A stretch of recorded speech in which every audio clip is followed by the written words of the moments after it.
আমরা 25 তারিখে তাকে এমন এক সম্বর্ধনা জানাই যেটা অতীতে কখনো কোনো নেতা বাংলাদেশে পায়নি। আমাদের নেতা তিনি দীর্ঘ 18 বছর নির্বাসনে থাকার পরে ইনশাআল্লাহ আগামী 25 ডিসেম্বর তিনি আমাদের মাঝে এসে উপস্থিত হবেন। পরাজিত ফ্যাসিস্টরা পরাজয়কে মেনে নিতে না পেরে সেই পলাতক হয়েছে, পালিয়ে গেছে, সেখান থেকে ষড়যন্ত্র করছে বাংলাদেশকে ডিস্টেবিলাইজ করার জন্য।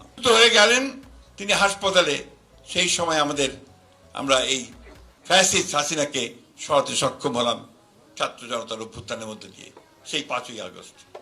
আপনাদের নিশ্চয়ই মনে আছে 8ই আগস্ট আমরা পার্টি অফিসের সামনে একটা সভা করেছিলাম, মনে আছে আপনাদের? সেই সভায় তিনি একটা বাণী পাঠিয়েছিলেন, ছোট্ট 4-5 লাইনের একটা বাণী, মনে আছে আপনাদের? রেকর্ড করা, হাসপাতাল থেকে রেকর্ড করে পাঠিয়েছিলেন।